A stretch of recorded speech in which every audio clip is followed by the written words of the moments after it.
The following program may contain viewpoints and opinions that do not necessarily reflect those of Radio That Doesn't Suck Incorporated or its employees. Welcome to Real Estate Toronto, the radio show about buying and selling real estate in the Greater Toronto Area, with Ora Ross from the Mulholland Ross Real Estate Team. 30 minutes of hot topics and indispensable advice from experienced professionals that work for you. Now, on with the show.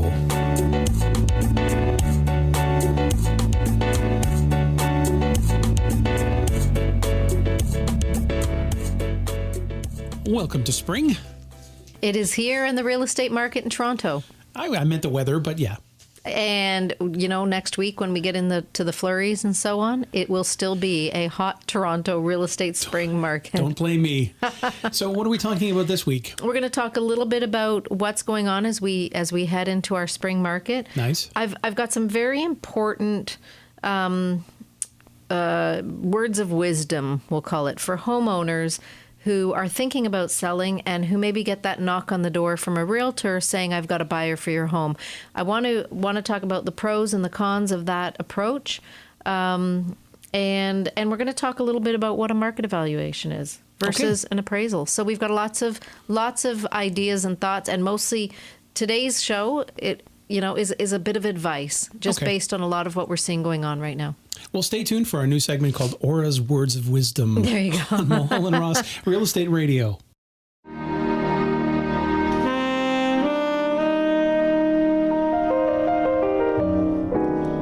The music you'll hear on Out of the Blue will be jazz for the most part. No specific styles or genres. Every piece of music is handpicked to deliver quality performances. Out of the Blue can be heard on rtds.ca, live Mondays 1 to 3 p.m., and encore performances Tuesday to Friday, anytime on demand. It's the true spirit of jazz, a touch of everything and then some. Thanks for listening. I'm Larry Green.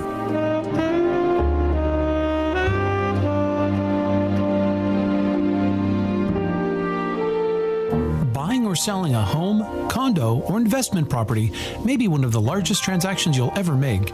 It's important to gather as much information as you can, and preferably from experienced, successful professionals. When it comes time to make your move, call the Mulholland Ross Real Estate Team with Keller Williams Real Estate Service at 416-230-8500 or visit www.realestatetoronto.com. Whether you're making your first move or selling your much-loved family home, the Mulholland Ross Team offers over 26 years of real estate sales and service across the GTA. Listen every Sunday at 4 p.m. here on Radio That Doesn't Suck to hear the team share advice and information that will assist you with your personal wealth through real estate. Questions or topics you'd like to see covered? Email info@realestatetoronto.com or call the Mulholland Ross Team at 416-230-8500. 24 hours a day, 416-230-8500. No one's there, but... No, we're there. We're always there. Yeah, okay, you sorry. call, we will pick up, and we're there for you. We are the Mulholland Ross Team, of course. So today, though, I wanted to talk, there's a lot of confusion going on. It's the beginning of the year. We're spending a lot of time calling our clients and people we spoke to in the last year to catch up, say Happy New Year. Mm-hmm. And there's a common thread of topics, and I thought if that's what's going on with our clients, it might be going on in the broader scope. So the first thing is I want to clarify a few things. We get caught up in these average prices. So the Toronto Real Estate Board posts their average price. I need to make sure everybody understands that average price represents every home type right across the GTA. So we've got the condos in Mississauga in there, thrown in with the townhouses in Oshawa, thrown in with those super luxo homes in Forest Hill and the Bridle Path. All mixed into one pot, and we're giving you an average. So we are comparing apples to oranges to pears to grapes. All over the place, Yep. Yeah. That is why the Toronto Real Estate Board came up with their home index pricing, which compares a little more apples to apples and oranges to oranges. But Sorry, what was that called again? the home price index. Home price index. Yeah. Okay. And what they aim to do is look at a detached home in one neighborhood and say, okay, your average detached home in this neighborhood is a 2-story, 3-bedroom, 2-bathroom home. So now we're going to look at all the detached 2-story, 3-bedroom, 2-bathroom homes and do some comparisons. And they do that right across the board. Of course, I'm sure it's a computer system reading all these algorithms and stuff. But the reason why I bring this up so one of the common things I heard this week talking to our clients was, I see the market's cooled. I see the market's cooling. The average price dropped in December. The average price for the first 2 weeks in January it was sitting even a little bit lower than what our average price in December was, which is still over 600. However, that average price, again, because it takes in such a broad group of homes, if we just don't have some $8 million to $12 million homes selling that month, then it's going to skew the numbers. Or if suddenly the homes over $6 million are not selling for a couple of weeks, suddenly that entire average gets skewed. But it doesn't mean your home has just gone from an average price of $650 down to $600. Doesn't mean your house has just dropped like 10%. And again, that's average prices across all homes, That's across right. all areas. That's right. So there could be a pocket where they're having some difficulty selling. Or just a lack of inventory, nothing on the market. So it's going to drag you down. That's right. So, for example, where I live in that Young Shepherd area, there are some months where only like 13 homes come on the market that month, or 8 detached homes sell. Well, I can't use that figure to determine, accurately what a detached home, what the average prices are, because there's just not enough going on. And so I want to bring that up first because no, the market is not cooled. Although it's cool outside, it is not cooled. And I want our listeners to understand that, because you're going to see why I'm having this conversation. There is a lack of inventory on the market right now, which means, and our buyers are still out there and the rates are still low. So we have a strong demand for homes in the Toronto area. Right. And the whole GTA, because honestly, this includes all you guys up in the 905. Okay, so why this is becoming so important is that we have a lot of folks out there who are getting their doors knocked by realtors, and hey, I do it, so I'm not going to knock that approach. No. However, they're not, somebody shows up at their door and says, listen, I've got a buyer. In fact, I can show it tonight, or I don't even need to show it because some of these homes are being bought by investors and builders. I'll just bring you an offer. And they're bringing in offers that might appear to be very good based on a misconception that the market is cooled from last spring or summer, that maybe prices are the same or lower than they were a year ago.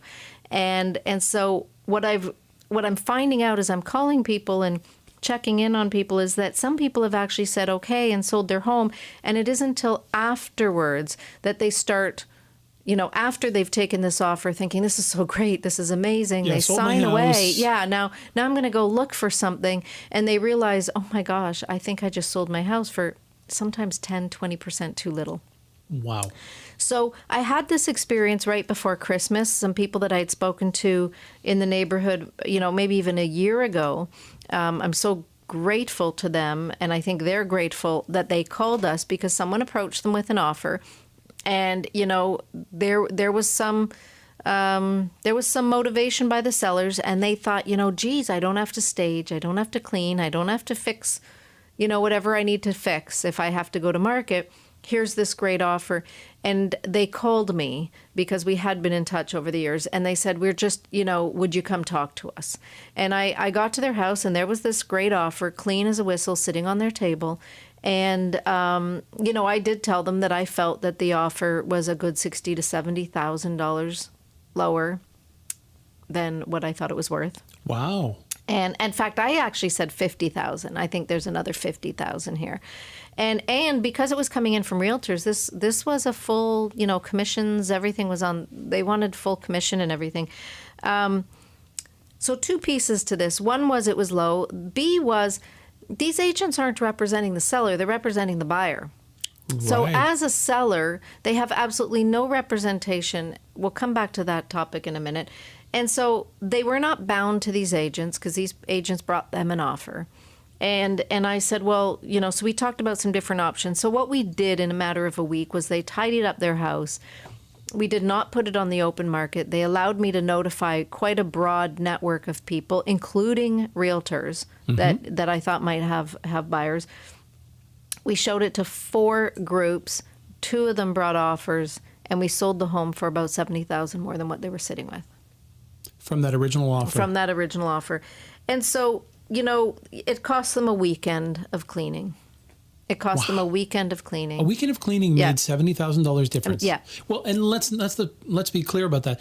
The cleaning didn't turn into $70,000. It was worth that to begin it. It's just that they only had one offer. They only had one offer, and the person that made the offer had never seen the house. It was a developer. And again, the guy who ended up buying the house is a developer, only presented in a very different way. And because we had two offers, we could create some leverage for that seller. So it just saddens me to bits when people are living in their homes. You're paying your bills. You're living there, maybe some of you maybe only 5 years, but some are 40, 50 years. You sell your house. You think you've had the windfall, but actually $100,000 to $200,000 are sitting left on the table in some of these cases. Some of the numbers I heard this week from what people had done through December, thinking that the market was slow, thinking that it's December, it's Christmas. They're starting to panic. And what I heard last night, I was calling a bunch of people from the office, for the last few nights, but last night I spoke to some people and they're saying, I can tell the market's cooled. And so gotta touch on this. There's very little on the market. There's nothing on the market. So when you think, well, nothing's selling, it's not, things would sell if something would come to the market. So I want you people that are thinking of selling, not sure, maybe someone has enticed you at the door recently with, hey, I can bring you a clean offer, a cash offer. All I'm asking is that wherever you are, please call in one, maybe two realtors, get an up-to-date market evaluation on your home based on what it would sell for today on the open market.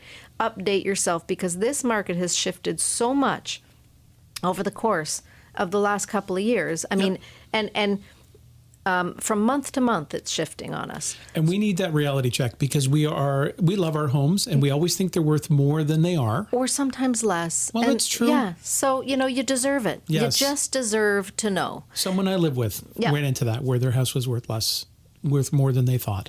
Yes. So yeah. Do it. So there you go. So my theme, actually, I wanted to, we talked about what's the theme of the show, and I wanted to put, don't sell your house. But really the message is, don't sell your house without doing your own homework. If somebody comes to your door and says, I have a buyer for your house, that's not the person necessarily to do the market evaluation for you. Because that person is coming in with the buyer and they have an ulterior motive. That's right. So look, if somebody comes to your door saying, I'm a realtor and do you have any real estate questions, because I'd love to answer them for you and I'd love to be your realtor the day you go to sell, that's something else. That's a realtor. We do it. They want to represent you. They're looking for future business. They're trying to build a bit of a pipeline of future business. That's fine. It's the guy who walks in saying, I've got a buyer. I can bring you $1 million today, or I can bring you 600, or I can bring you 2, whatever that answer is. And I'm not saying that might not be good. Look, I can tell you, Todd, I have had people call me and say, I'm sitting here right now with an offer of X, and I don't have to do anything. And in fact, they're letting me lease back the home for 4 months. I mean, everything in here is perfect. And I would honestly say to you, Todd, I cannot beat that. Yep. If you want me to look at the offer, or I can refer you to a lawyer to just double check that everything in the offer is kosher and you're good, happy to help you out. But I will not say, oh, no, don't sell it, because honestly, I will have mud on my face if I try to sell it and you come up short, right? So I'll be pretty straight that you are sitting with an awesome offer, or, oh my gosh, you like with this last family that I talked about a few minutes ago, the question, what I posed to them was, I know for sure we could bring you this offer again. Worst case scenario, we could bring you this number again, no problem. I actually think, though, we could bring you 50 more. And so they felt confident enough knowing that, hey, if I was wrong, they weren't going to lose any money on this. And I wasn't wrong. And I knew I wasn't wrong. But I had to be a little conservative there, too. You had to prove it. But I am, by nature, I'm a little conservative when I talk about people's home prices. But I was so sad learning about, one family in particular that had been in their home for 50 years, thought they had hit the money ball when somebody offered them $1.05 million, and the homes on their street are going for $1,250. And before we go to break, let's just remind people there's nothing illegal or nothing wrong with what that agent did. No, He's no, trying no. to save his client some money. Yep. He's representing the buyer. He's representing the Yep. buyer, trying to save the buyer some money. So he's not taking advantage of the seller, but it is in the seller's best interest to get some representation. Absolutely. Thank you for clarifying. That's good. I have to paraphrase because it needs to go in my brain. It's awesome. My brain. Yes, your brain is awesome. And real We're the estate- Mulholland Real Estate Group at realestatettoronto.com. Thank you. Annoying, frustrating, Of course, you're referring to me. some days enlightening, engaging. And now you're referring to yourself. Most days. Just a few of the words employed to describe our show, The Motts. You'll come up with your own. Hi, we're the Motts, Paul and Carol. Inviting you to join us weekdays at 2 on Listen Up Talk Radio at talk-radio.ca. And there's an encore performance with Motts Weekend. You can check us out at themotts.ca. Here's another word for you. Oh, I wouldn't go there. Hi, it's Paul Cavalcante, host of The Vinyl Experience, with a couple of magic numbers for you to remember. This is real simple. Are you ready? Here we go. 9 and 3. Every Sunday at 9 a.m., 3 p.m., 9 p.m., and for good measure, 3 a.m. on Monday. This is all Eastern Time. Your times for The Vinyl Experience.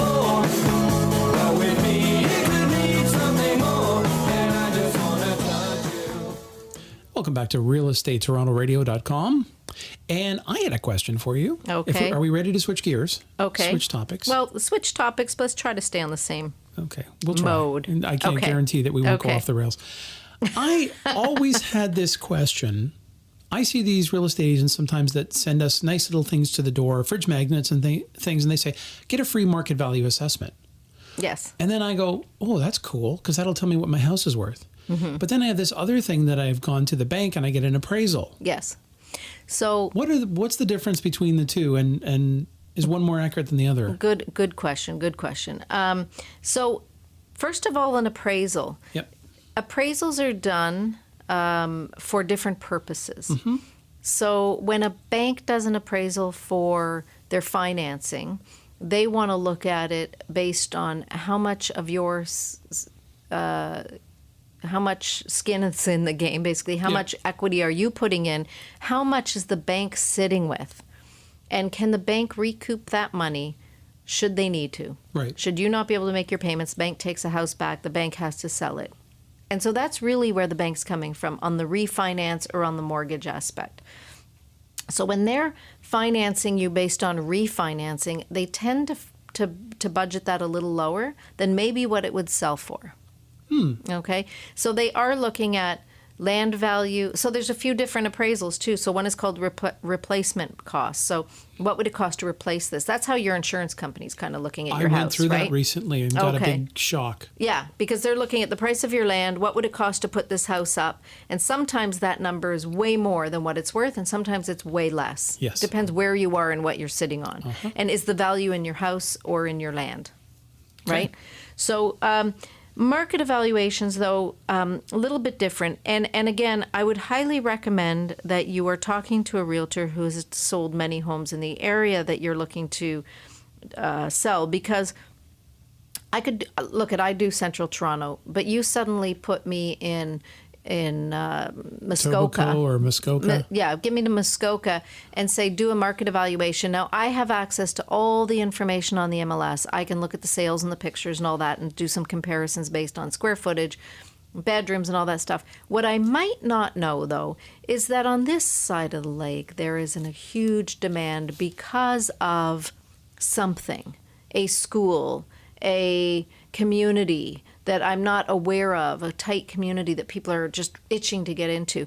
The only way I really know about it is what the sellers tell me, and the sellers sometimes know and sometimes don't know what the Or demand for their conversely- home is. Conversely, there's a dump coming, or there's some other Oh, railway that's- track yeah, coming. Future development. Yeah, That's and you're like, right. oh my goodness, our properties are they going to go up or down? There's a condo going in behind this house. Yes. That's right. So it's really important to hire somebody who knows the area so that they can tell you. So, you know, the biggest question I get asked for the Young Shepherd area is, why is the east side more expensive than the west side? Oh, right down Young. Yeah, and you know, people will say, well, the east side's close to Subway. Well, the west side's the same distance, right? It's on There are the other entrances side on of the both street. sides, That's yes. right. So but what we do know about the East Side is it's got a high school that is in huge demand.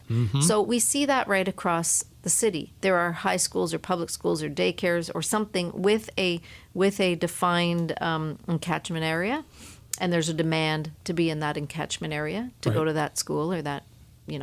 and so that can affect price. So on one street, there's a lot of streets in Toronto where you up to a certain number goes to one school and beyond that goes to another school, and we will literally see a 10% difference in price from one school district to the other.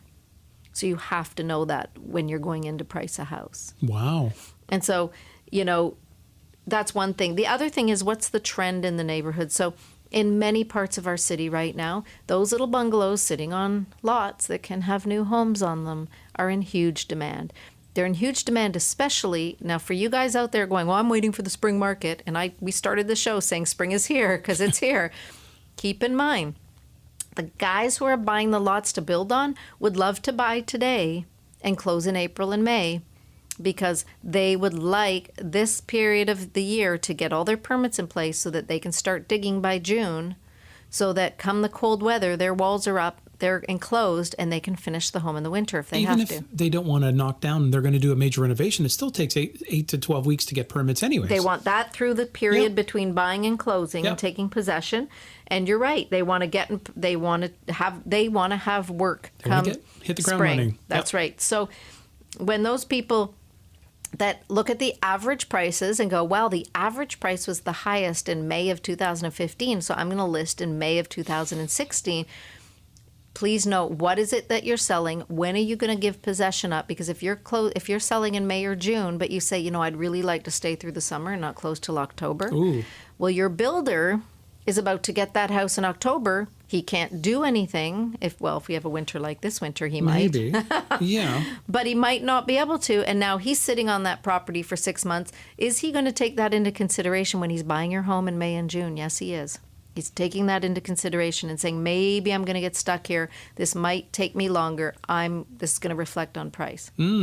So, and the other thing I just want to point out is come May or June, you don't know what your competition's doing. So if suddenly everybody I'm talking to right now is saying April, May, and June, if suddenly in that time period everybody decides they're putting their house on the market, do you have the leverage that you have today with nothing on the market? So your inventory is now flush. Yeah. And you've got competition. And you do. So people confuse the number of sales with the price. Sales go up in the spring. Yes, they do. More properties sell in the spring and summer than they do in the winter and fall. However, the price of a house, when we're comparing apples to apples and oranges to oranges, and forget that average price now, we saw the price go up in October, November, and December this year of detached homes. Homes that we sold in December would not have seen that price in April, in the spring prior. Because of? Because of the lack of inventory. Right. Yeah. Because there was nothing on the market and there was just people that needed to move, needed to get in. So they were willing to pay a little bit extra, maybe get into a bidding war Yep. to get the house they want. Yep, that's right. So going back to that knock on the door, all it takes is a phone call to say, hey, this is where I live. Someone just came to my house. They're offering me this and that. And, could I bother you for a market evaluation? Could I come? Look, you have options as home sellers too. I would say to you, if, again, I think this process deserves more than a call to someone and say, what's my house worth? Tell me on the phone. I don't want to meet No. you. Just tell me. Whoever throws that price at you, I'm going to say that's a little bit irresponsible, and they also might be missing the mark. So it's your home. Our logo is it's your home. It's important. The reason why we say that all the time is it's important. It deserves your time and effort. It deserves the information and the research to properly present to you. Here's the market evaluation.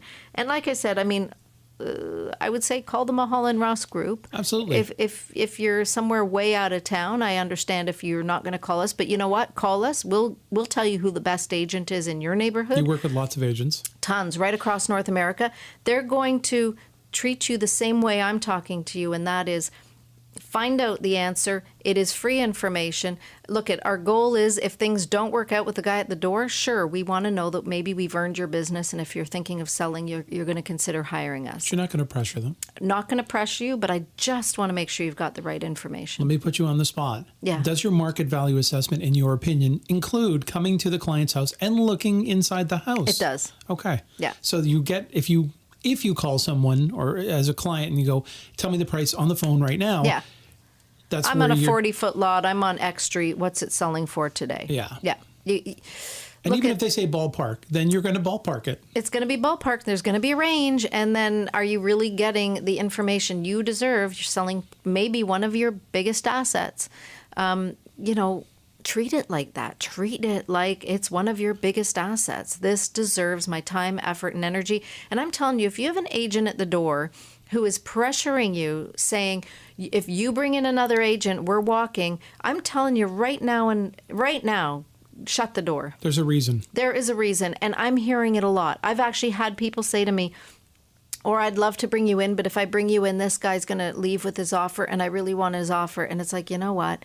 Any realtor coming at you from that way, you don't want to work with them. And chances are, yes, we can bring you that offer. In fact, we can bring you a better offer. And I'll tell you, the other thing is that agent's buyer does not care if you're being represented or not. If that agent's buyer wants your home, he's still coming, even if you say, hold on, I've got my own realtor, and therefore I really want to see your offer, but can you please work through my realtor and I'll respond to it? Yeah. That buyer doesn't care. That buyer's very Serious. happy to still buy the Serious. home. So it's the agent. If the agent says, no, you bring in your agent, we're out of here, then there's big warning bells there, guys. Just be careful. Yeah, I'm still amazed at some of the things that go on, but again, no, because like we talked about in previous shows, bully offers. Yeah. Take my offer right now, or I'm walking away. Yeah. Here's an offer. It's a great offer. It's the only offer you're going to get. I mean, the variety of things you hear, are just amazing. And it's all made to intimidate the sellers. And what I want to tell sellers today is you guys are sitting on prime real estate that's in huge demand. Now, doesn't mean you can suddenly double think that your house has gone up twice as much as it was last year. It hasn't yet. Yep. Stick around. Maybe it will. Yep. You want to be realistic. However, what you're sitting on is in demand, and therefore take the time and do your research. And if you're not comfortable, you need to make a call to myself, your lawyer, myself, and at least get some answers. At least feel that you've done some research in order to move forward. Comfortably with your interests at the front. Absolutely. Yeah. That's you. Yeah. Sorry, I wanted to come back to that. Yep. When a lot of these agents who are knocking on the doors are coming in with what's called an agreement to pay commission, or there's all sorts of different forms. So that's the other thing. They're going to ask you to sign forms that is going to assure that they're getting paid their commission. Yep.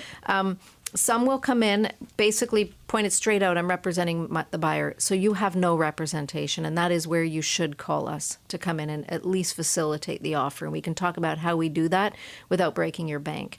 The other thing is that if they are suddenly coming in with a listing agreement and they say, oh, it's an exclusive listing agreement, we're not putting it on MLS, you still are signing now a commitment to them to allow them to sell your house, and only them.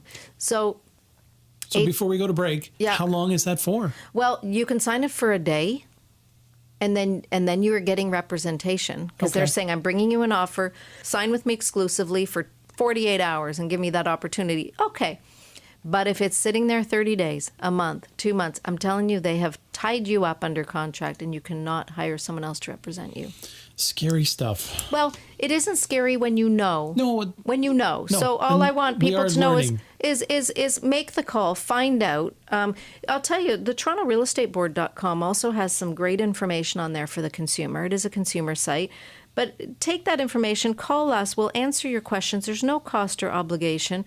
And then you can make the wisest decision for your family. Yeah. And no matter where you're listening to this, across Canada or the United States, or we have listeners in Poland, contact your local, there's got to be a local real estate agency there, or an overseeing body that can provide you with some great information. Absolutely. All right. More Real Estate Toronto Radio right around the corner.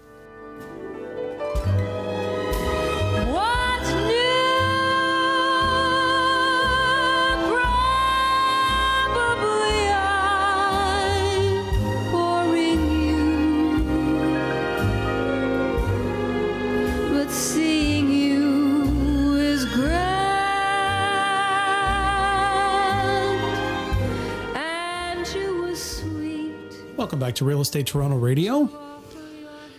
We're going to close with some interesting information. Well, it's definitely a community message from the North York Harvest Food Bank. The Mulholland Ross Group has supported the Harvest Food Bank for, I don't even know, gosh, we must be going on 10 years. And last week, we had the honor to go in and help do some sorting. Thank you, Todd and family, for helping us, because that was awesome. And we sorted almost 2,000 pounds of food in a couple hours. Yeah. And what a great feeling it was, right? It really was. And it was nice that we got the backstory, why they're there, why they're doing it. And it wasn't just, you weren't just working, you were learning and becoming part of the community. It is amazing. And I always say to them, I wish we didn't need you. I wish one day we hope we never need the Harvest Food Bank. But right now we do. And thousands, I think they said 33,000 families are using that bank. And 40% of those people are children. We interview a lot of charities on Listen Up Talk Radio, and I always say that to them. No disrespect, but it would be nice if you weren't here. And they agree. Oh, they agree. Absolutely. So just so you know, the Mulholland Ross Group at realestatetoronto.com, we donate to the North York Harvest Food Bank every time we sell a home. And like I said, we're big supporters. So every quarter we're going to go sort. So we'll get to pull you back into town. Excellent. Sort. And your website is changing? Yeah, so just a quick note, at realestatetoronto.com, we are renovating over the next few days. So Did you get an appraisal done first? We got our permits, the appraisal, great. It was like crazy. Oh, wow. So over the next few days, you may find some hiccups. We do apologize in advance. We hope you love what comes out at the other end. And I'm thinking by early part of this week, we should be completely up, running, stable, and lots of things to do on the site. So please do drop into realestatetoronto.com and take a look, and we'd love your feedback. And that's where, of course, the podcast player will be. That's right. So you'll be able to listen to all these shows again and again and again, and share them with family and friends. Please do. Yes, every week, Sunday at 4 p.m. That's where you can hear us on Listen Up Talk Radio. And of course, we are heard around the globe, anywhere else, at any time at Listen Up Talk Radio, worldwide at talk-radio.ca. We'll catch you right back here next Sunday.